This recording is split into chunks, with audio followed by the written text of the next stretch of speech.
Hello, I welcome you all once again to my channel Explore Education. I am Dr. Rashmi Singh, Assistant Professor, Department of Education, SS Khanna Girls Degree College, University of Allahabad. And this time I am going to discuss with you a new topic in your educational philosophy syllabus, and it is in the new entry in your syllabus too, that is methodological skepticism. Earlier to this, we have not discussed this topic in any of the educational philosophy course. This is a new entry. Till so what is methodological scepticism, किसका concept है ये, किसने दिया, क्या है इसका अर्थ? तो Descartes का कंसेप्ट है ये. René Descartes was a French philosopher born in 1596 and he is credited by many as the father of modern philosophy. 1596 में जन्म हुआ इनका. फ्रेंच फिलोसोफर थे और कई लोग इन्हें आधुनिक दर्शन का जनक मानते हैं. इनको लास्ट मेडिवल फिलोसोफर भी कहा जाता है, फर्स्ट मॉडर्न फिलोसोफर भी कहा जाता है. इसका मतलब कि इन्होंने ब्रिज किया है, पाटा है, उस अंतर को कम किया है जो मध्यकालीन दर्शन और आधुनिक दर्शन के बीच की अंतर को. तो इनको आखिरी मध्यकालीन दार्शनिक भी कहते हैं लोग, कुछ लोग पहला आधुनिक दार्शनिक भी कहते हैं. Descartes made important contributions not only to philosophy but to many areas of knowledge, being a brilliant scientist and mathematician with notably relevant works in theology, epistemology, algebra and geometry, establishing what is now known as analytic geometry. मतलब इन्होंने बहुत सारा काम किया, बहुत योगदान दिया, सिर्फ फिलोसफी में नहीं बल्कि थियोलॉजी में, धर्मशास्त्र में, ज्ञान मीमांसा में, एल्जेब्रा में, ज्योमेट्री में, और जो इन्होंने काम किया उसको एनालिटिक ज्योमेट्री के नाम से भी जाना जाता है. Being heavily inspired by the philosophy of Aristotle and by the schools of Stoicism and Skepticism, Descartes developed a philosophical system centered around the concept of methodological skepticism, which resulted in the birth of modern rationalism. बहुत ज़्यादा ये अरस्तु के दर्शन से प्रभावित थे, stoicism से प्रभावित थे, स्केप्टिसिज्म से प्रभावित थे, और इन्होंने अपना एक फिलोसॉफिकल सिस्टम बनाया जो कि मेथोडोलॉजिकल स्केप्टिसिज्म के कंसेप्ट के अराउंड घूमता है, और इसी से माना जाता है कि आधुनिक तर्कवाद का जन्म हुआ. ओके. डेकार्टे ने जो किताब लिखी, जो बहुत महत्वपूर्ण काम है इनका, वो है discourse on the method. The discourse on the method of rightly conducting one's reason and of seeking truth in the sciences, और simply discourse on the method for short, is one of the fundamental work of Descartes. ये इनका एक बहुत मौलिक काम था and one of the most influential philosophical writings in all history. और आप सारी दार्शनिक लेखनों में माने इतिहास के, तो ये बहुत महत्वपूर्ण मानी जाती है. Along with his other famous writing, Meditations on First Philosophy. उनके और भी important काम है, जैसे Meditations on First Philosophy. It is in the discourse on the method that Descartes first addressed the subject of skepticism. इसी में सबसे पहले इन्होंने skepticism के subject को address किया, which was a very prominent philosophical approach during the Hellenistic period. Therefore, it is important for us to understand what skepticism means in philosophy before anything else. तो इनकी methodological skepticism को समझने के लिए पहले हमको जानना होगा कि skepticism किसे कहते हैं. देखिए, स्केप्टिसिज्म का मतलब क्या है कि हम हर चीज को संदेह की दृष्टि से देखें. Skepticism is an ancient school of thought that we can trace the roots of all the way back to the Eleatic philosophers in ancient Greece and even find many similarities between the skeptics and Socrates. यानी सुकरात और जो संशयवादी थे उनमें बहुत समानता थी. The skepticism philosophy is based around the core concept of questioning and challenging the reliability of any claim and assumption. वही संशयवादी ये मानते थे कि कोई भी आप उनके सामने दावा रखिए, कोई भी विश्वसनीय बात करिए, तो उसको वो क्वेश्चन करते थे, उसको चैलेंज करते थे कि कितना सही है. Skeptics believe that most, if not all, premises are not reliable because every premise is based on another set of premises and so on and so forth. जो संशयवादी थे वो ये मानते थे कि सभी प्रीमाइसेस जो आप जानते हैं, premise, major premise, minor premise, ये लॉजिक में इस्तेमाल किया जाता है, तो वो मानते थे कि प्रीमाइसेस विश्वसनीय नहीं है क्योंकि हर प्रीमाइस दूसरी प्रीमाइस पर डिपेंड करती है और ये चलता रहता है, इसलिए उसको विश्वसनीय नहीं मानते थे.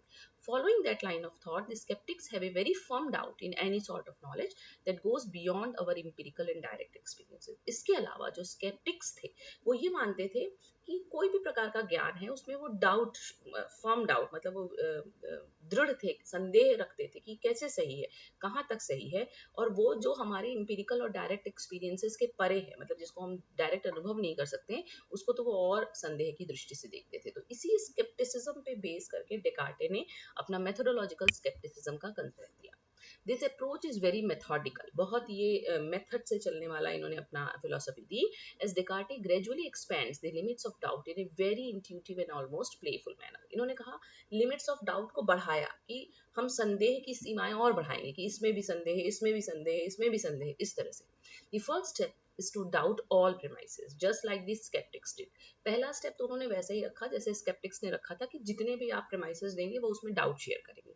For all premises are based on other premises and therefore we cannot ascertain their truthfulness. क्योंकि कोई भी बात हम आपसे कहेंगे वो किसी दूसरी बात पर निर्भर होगी तो हम उसकी सत्यता को प्रमाणित नहीं कर सकते या उसमें संदेह कर सकते हैं. We then move on to the second step. फिर डेकार्टे दूसरे स्टेप में गए in which we must doubt our own senses. उन्होंने कहा हमें अपनी ज्ञानेंद्रियों पे भी संदेह है. For our senses are not completely reliable. जरूरी नहीं हमने जो देखा वो सही देखा, जरूरी नहीं हमने जो सुना हो वो सही सुना हो. All of us have been tricked by our senses at one point or another, be it by seeing something that was not there. हो सकता है कुछ वहां ना हो, हमने देख लिया हो. Hearing someone speak and understanding something completely different to what was spoken. ऐसा अक्सर होता है कि लोग कह कुछ और रहे होते हैं, हम समझते कुछ और है सुनने के बावजूद. That means that we can not trust our empirical experiences. इसका मतलब कि हम अपने जो मतलब इम्पेरिकल, जिसको हम अपने इम्पेरिसिज्म जिसको बोलते हैं, उन अनुभवों पे भी पूरी तरह से विश्वास नहीं कर सकते. Since we experience the world through our senses and they are not reliable. चूंकि हम दुनिया को, संसार को अपने ज्ञानेंद्रियों के द्वारा अनुभव करते हैं, इसलिए वो भी विश्वसनीय नहीं है.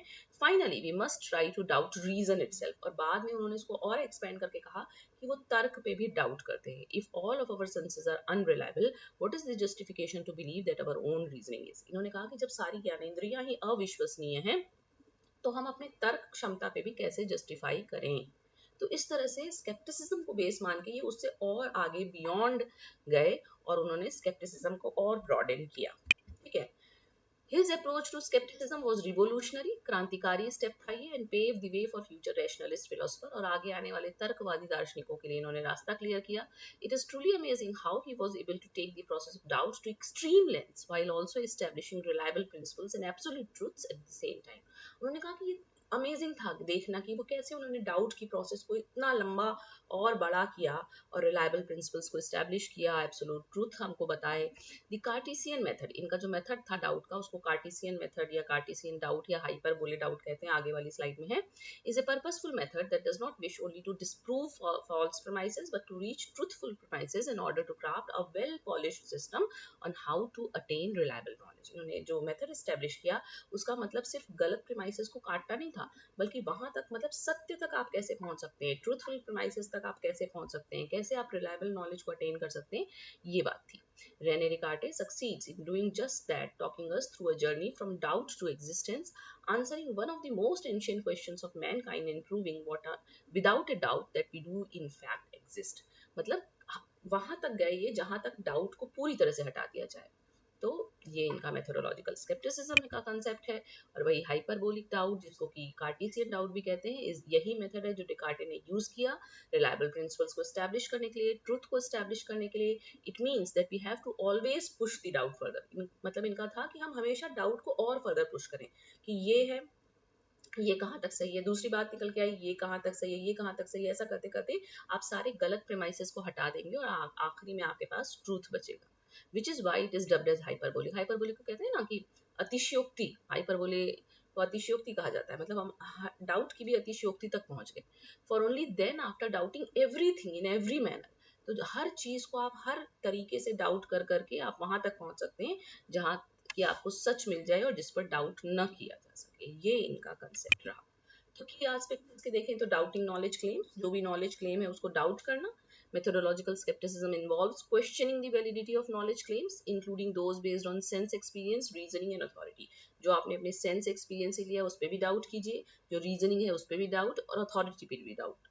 फिर systematic inquiries. Skeptics use a systematic and rigorous approach to evaluate knowledge claims, often employing doubt and critical thinking. तो इन्होंने systematic inquiry हमको सिखाई, एक firm foundation knowledge का establish करना सिखाया. The goal of methodological skepticism is to establish a firm foundation for knowledge, free from errors and uncertainties. मतलब इनका मुख्य लक्ष्य क्या था कि हम ज्ञान के उस स्रोत तक पहुंच जाए जिसमें कोई त्रुटि ना हो. ओके, फिर इसके बेनिफिट्स भी हैं कि आप क्रिटिकल थिंकिंग सीखते हैं, critical thinking, rigorous inquiry, knowledge establish कर रहे हैं, और डॉगमेटिज्म को अवॉइड कर रहे हैं, मतलब धर्मांधता नहीं कि ये कह दिया गया वो सही है, नहीं ये कैसे सही है, ये कैसे सही है, ये कैसे सही है, इस तरह से, है ना।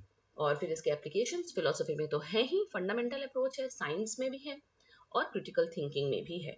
प्रमोट करता है ये क्रिटिकल थिंकिंग और रिगरस इंक्वायरी को विभिन्न क्षेत्रों में।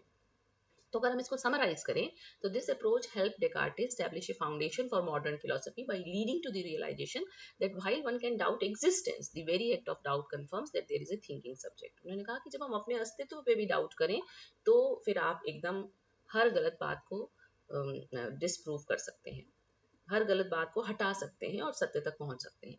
Methodological scepticism challenges assumptions about knowledge, encouraging a systematic inquiry into beliefs and their justifications। उन्होंने कहा कि नॉलेज के बारे में जो भी assumption है, आप उसको चैलेंज करते हुए सिस्टमैटिक इंक्वायरी के साथ जस्टिफिकेशंस पे पहुंचिए।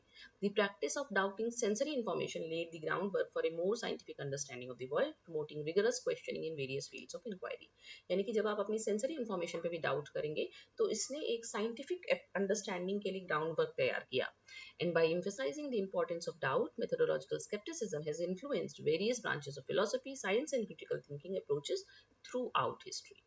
और इस तरह से डाउट की इंपॉर्टेंस पे एम्फेसाइज करते हुए मेथोडोलॉजिकल स्केप्टिसिज्म ने साइंस की, फिलोसफी की, क्रिटिकल थिंकिंग की बहुत सारी शाखाओं को प्रभावित किया। ये हम लोगों ने बात कर ली है। तो ये मेथोडोलॉजिकल स्केप्टिसिज्म नया कंसेप्ट है, किसने दिया? स्केप्टिसिज्म पे बेस्ड है, डाउट करना है, हर चीज पर डाउट करते जाएंगे, जो भी बात आप पे निकल के आ रही है उसको एग्जैक्टली स्वीकार नहीं करना है, आप देखिए कि वो सच है कि नहीं। इस तरह से करते करते सारी गलत बातें रास्ते से हट जाएंगी और अंत में आप सत्य तक पहुंच जाएंगे। ये रेने डेकार्टे का कंसेप्ट है, methodological skepticism। Okay, so thank you and don't forget to like and subscribe my channel, Explore Education।